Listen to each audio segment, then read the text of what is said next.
दादाजी ने अपनी पूरी जिंदगी गायों की जबान काटने में गुजार दी, लेकिन मौत के बाद उनका मुंह बंद ही नहीं हो रहा था। घर वालों ने कहा कि उनकी कोई इच्छा अधूरी रह गई है और उन्हें जल्दबाजी में नहीं दफनाना चाहिए, लेकिन मेरे ताऊजी ने इसे अंधविश्वास बताया और चाचा जी से दादाजी के मुंह पर गर्म तौलियां रखने को कहा। आखिरकार 4 तौलिए बदलने के बाद दादाजी का मुंह बंद तो हुआ, लेकिन वो टेढ़ा हो गया था। यह देखकर पूरा परिवार घुटनों के बल बैठ गया और विलाप करने लगा। अगली शाम जब दादाजी को अंतिम विदाई के लिए श्मशान ले जाने की तैयारी हो रही थी, तो एक पंडित की देखरेख में एक रस्म रखी गई ताकि हर कोई उन्हें आखिरी बार देख सके। लेकिन रस्म के बाद सबकी चीख निकल गई। दादाजी का मुंह पहले से भी ज्यादा फैल गया था। मैंने ऐसा नजारा पहले कभी नहीं देखा था। ताऊजी, अब हम क्या करेंगे? तब ताऊजी और उनके दोनों भाइयों ने आपस में चर्चा की और पुरानी योजना के अनुसार ही शव को ऊपर ले जाने का फैसला किया। उस रात गांव के हट्टे कट्टे जवान दादाजी की अर्थी उठाने के लिए आए। पंडित जी के आदेश पर चारों जवानों ने मिलकर जोर लगाया, लेकिन चाहे जो हो जाए वे उसे हिला तक नहीं पा रहे थे। मेरे पिताजी और उनके भाइयों के चेहरे उतर गए। उन्होंने अर्थी उठाने वालों को पहले ही शगुन दे दिया था। उन्हें उम्मीद नहीं थी कि वे काम से जी चुराएंगे, मगर उस वक्त वे अपना गुस्सा नहीं दिखा सकते थे, इसलिए पिताजी ने जल्दी से 4 और लिफाफे तैयार किए और उन चारों को थमा दिए। लेकिन हैरानी की बात यह थी कि उन चारों ने एक शब्द भी नहीं कहा। उनमें से एक बोला, बुजुर्ग गांव के बड़े हैं और हम 8 वफादार हैं। ऐसा हो ही नहीं सकता कि हम अपना पूरा जोर न लगाएं। बात सिर्फ इतनी है कि अर्थी बहुत भारी है। अगर आप हमें और लिफाफे भी दे दें तब भी हम इसे नहीं उठा पाएंगे। पंडित जी ने झट से मेरे पिताजी को एक तरफ बुलाया और पूछा, क्या मरने से पहले उनकी कोई इच्छा अधूरी रह गई थी? नहीं, पिताजी ने जवाब दिया। उनका हमेशा बहुत ख्याल रखा गया। उनकी कोई ऐसी इच्छा नहीं थी। इसके बाद पिताजी और उनके दोनों भाइयों ने काफी देर तक सोचा और अर्थी के पास जाकर बातें की, लेकिन बोझ कम ही नहीं हुआ। आखिरकार पिताजी अर्थी के सामने घुटनों के बल बैठ गए। पिताजी, अगर आपकी कोई ऐसी इच्छा है तो आप पूरी रात मेरे सपने में आए। अगर आप इस तरह जाने से इनकार करेंगे तो हम बेफिक्र नहीं रह पाएंगे। अजीब बात यह हुई कि जैसे ही वे झुके, अर्थी अपने आप ऊपर उठ गई।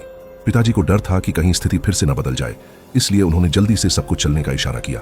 रास्ते भर मैंने देखा कि पिताजी की सांसें अटकी हुई थीं। वे लगातार दादाजी की अर्थी को घूर रहे थे, मानो उन्हें डर हो कि दादाजी फिर से नाराज न हो जाएं। सौभाग्य से सब कुछ ठीक रहा और शव को दफना दिया गया। कब्र भरते समय घर के बड़ों ने हम बच्चों को पहले घर जाने को कह दिया। जब मैं घर पहुंचा तो मेरा गला भर आया और मैं रोने लगा।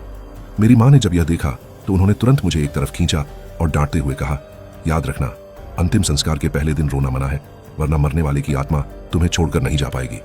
उस रात मैं उसी कमरे में सोया जहां मैं दादाजी के साथ सोया करता था। मुझे बार बार ऐसा लग रहा था कि वे अभी भी मेरे पास हैं, और यह सोचकर मेरी आंखों में फिर से आंसू आ गए। लेकिन मां की बात याद आते ही मैंने खुद को रोक लिया। क्या होगा अगर दादाजी मुझे छोड़कर न जा पाए? जैसे ही मेरी आंख लगी, मैंने देखा कि दादाजी कमरे के अंदर आए। वे हमेशा की तरह मेरे बगल में लेट गए। उनका मुंह पूरा खुला था और चेहरा पीला पड़ चुका था। मेरा हाथ अब उनके मुंह के अंदर था। क्या मैं कोई सपना देख रहा था? क्या दादाजी सच में वापस आ गए थे? लेकिन उन्हें तो दफना दिया गया था। फिर उनका शव मेरे बिस्तर पर क्या कर रहा था? थोड़ी देर बाद ताऊजी भागते हुए वहां पहुंचे। जब उन्होंने दादाजी का शव देखा तो हंगामा मच गया। वो कौन बेगैरत है जिसने मेरे बाप की कब्र खोदी? फिर चाचा जी भी वहां आ गए। दादाजी का शव देखकर उन्होंने माथे पर बल डाला और ताऊजी से पूछा कि अब क्या करना चाहिए? अब और क्या कर सकते हैं? हमें भोर होने से पहले उन्हें फिर से दफनाना होगा। सोनू, गांव के मुहाने पर जाओ और चमन काका को बुला कर लाओ, लेकिन ध्यान रहे कि कोई और न जाग जाए। चाचा और पिताजी, हम तीनों मिलकर दादाजी के शव को वापस कब्र तक ले जाएंगे। मैंने अपने जूते पहने और गांव के मुहाने की तरफ दौड़ पड़ा। मैं बहुत तेज चल रहा था। मुझे डर था कि कोई हमें इस हालत में न देख ले। मैं लड़खड़ाते हुए चमन काका के घर पहुंचा और फुसफुसाते हुए पूरी बात बताई। सुनने के बाद चमन काका ने अपनी भौहें सिकोड़ी। वे अंदर से मिट्टी की एक बाल्टी लेकर आए और फिर हम साथ में दादाजी की कब्र की तरफ चल दिए। जब हम वहां पहुंचे तो ताऊजी और बाकी सब पहले से मौजूद थे। मैंने पास जाकर दादाजी की पुरानी कब्र को देखा और पाया कि उसे खोदा नहीं गया था, सिवाय ऊपरी हिस्से के एक छेद के, जो इतना बड़ा था कि एक इंसान उसमें से गुजर सके। मैं इसे और करीब से देखने के लिए आगे बढ़ा। अगली पीढ़ी के बच्चों को इस वक्त यहां नहीं होना चाहिए। ठीक है चाचा जी, मैं जा रहा हूं। मेरे पिताजी और बाकी लोग रात 10 बजे के बाद वापस आए। काम खत्म होने के बाद ताऊजी ने रिवाज के मुताबिक चमन काका को खाने पर बुलाया। खाने के दौरान चमन काका लगातार सोच में डूबे थे, जैसे कोई बात उन्हें परेशान कर रही हो। मैंने चाचा जी की तरफ देखा। चमन काका की तरह उनके माथे पर भी गहरी चिंता की लकीरें थीं। आखिरकार ताऊजी के बार बार पूछने पर चमन काका ने अपना डर जाहिर किया। किशन भाई, मुझे लगता है कि आपको फिर से किसी बड़े पंडित को बुलाना चाहिए। मुझे दादाजी की कब्र में कुछ अजीब महसूस हो रहा है। फिर चाचा जी बोले, अगर कोई कब्र चोर बाहर से अंदर की तरफ सुरंग खोदता तो छेद बाहर की तरफ से चौड़ा और अंदर की तरफ संकरा होता। यह समझना आसान है। लेकिन सबने अभी पिताजी की कब्र देखी। वह अंदर से चौड़ी और बाहर से संकरी है। इसका मतलब है कि वह छेद अंदर से बाहर की तरफ खोदा गया था, यानी मेरे दादाजी खुद अपनी कब्र खोदकर बाहर निकले थे। चाचा जी की इन बातों ने भरी गर्मी में भी सबके शरीर में सिहरन पैदा कर दी। क्या ऐसा हो सकता है कि चोरों ने कहीं और से छेद किया हो और फिर बाहर की तरफ सुरंग बनाई हो, जिससे ऐसा लगे कि दादाजी खुद बाहर आए हैं? इसकी एक संभावना थी। जब कब्र की मरम्मत हो रही थी तो मैंने अपनी इस बात की जांच करने के लिए खुद कब्र के अंदर जाकर देखा, लेकिन मामला वैसा नहीं था। खाना खाने के बाद जब चमन काका चले गए तो चाचा जी ने कहा कि वे शहर जाकर किसी से मिलने वाले हैं। उन्होंने नाम तो नहीं बताया, लेकिन सबको अंदाजा था कि वे शायद उसी बड़े पंडित को बुलाने जा रहे हैं जिसका जिक्र चमन काका ने किया था। उस शाम खाने के बाद भी ताऊ जी को यही शक था कि किसी चोर ने ही कब्र खोदी है। इसलिए पिताजी, ताऊ जी और मैं फिर से दादाजी की कब्र पर गए। अचानक मुझे अपने पीछे कदमों की आवाज सुनाई दी। मैंने तुरंत पीछे मुड़कर जोर से आवाज लगाई, कौन है वहां? क्या हुआ सोनू? मुझे लगा कि कोई चल रहा है। तुम लोग यहीं रुको, मैं देख कर आता हूं। पिताजी ने लोहे की एक छड़ी उठाई और पीछे की तरफ चल दिए। ताऊ जी और मैं जलती हुई आग के पास खड़े होकर उन्हें घबराहट में देखने लगे। रुको, भागो मत! पिताजी अचानक दूर से चिल्लाए। फिर हमने देखा कि वे झाड़ियों के पीछे गायब हो गए। ताऊ जी और मैं आग के पास बैठकर इंतजार करने लगे। करीब आधा घंटा बीत चुका था, लेकिन पिताजी वापस नहीं आए। मुझे चिंता होने लगी। मैं तुम्हारे पिताजी को ढूंढने जाता हूं।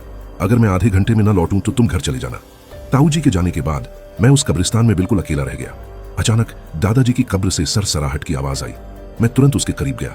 क्या दादाजी फिर से कब्र खोद रहे थे? क्या वे दोबारा बाहर आने वाले थे? दादाजी, आपका पोता सोनू यहां है। दादाजी, अगर आपको कोई परेशानी है तो मेरे सपने में आकर बताइए। इस तरह बाहर आकर लोगों को मत डराइए। मैं जोर से रोया और वह सरसराहट बंद हो गई। मुझे लगा कि दादाजी ने मेरी बात सुन ली और रुक गए, लेकिन तभी अचानक वह आवाज फिर से शुरू हो गई। इस बार मेरे चिल्लाने का कोई असर नहीं हुआ। आवाज और भी तेज और डरावनी होती गई। आखिरकार आवाज थम गई। मैंने अपने फोन पर देखा। ताऊ जी को गए हुए आधे घंटे से ज्यादा हो गया था और वे वापस नहीं आए थे। जैसा उन्होंने कहा था, मैं वापस जाने ही वाला था कि जैसे ही मैं मुड़ा तो देखा कि दादाजी की कब्र के ऊपर से एक सिर धीरे धीरे बाहर निकल रहा था, जिसका मुंह पूरा खुला था और चेहरे पर एक बेहद खौफनाक मुस्कान थी। मैं डर के मारे चिल्लाया और बेहोश हो गया। जब मेरी आंख खुली तो मैं अपने घर के बिस्तर पर था। मेरी मां पास ही बैठी थी। मेरे दोनों चाचा दरवाजे के पास बैठे थे, लेकिन पिताजी वहां कहीं नहीं थे। मेरे पिताजी कहां हैं? मैंने पूछा। मैं कल रात उनके पीछे गया था, लेकिन सिर्फ उनके जूते मिले, वे कहीं नहीं मिले। जब मैंने तुम्हारे चिल्लाने की आवाज सुनी तो मैं वापस भागा। तभी रास्ते में मुझे ताऊ जी मिले। नहीं, मुझे पिताजी को ढूंढना ही होगा। गांव के मुखिया ने पूरे गांव को पहाड़ पर तलाशी के लिए भेज दिया है। अब तुम मत जाओ, तुम उनकी इकलौती संतान हो।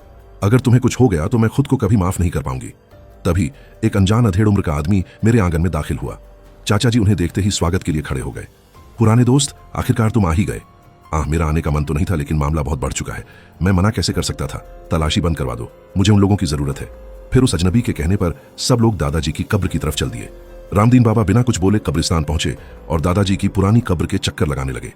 एक चक्कर लगाने के बाद उन्होंने गांव वालों से कहा, यहां सिर्फ 28 आदमी रुकें, बाकी सब घर चले जाएं। फिर उन्होंने कब्र के चारों तरफ लाल धागा बांधा और उन 28 लोगों को अपने मुंह में रखने के लिए तांबे का एक सिक्का दिया।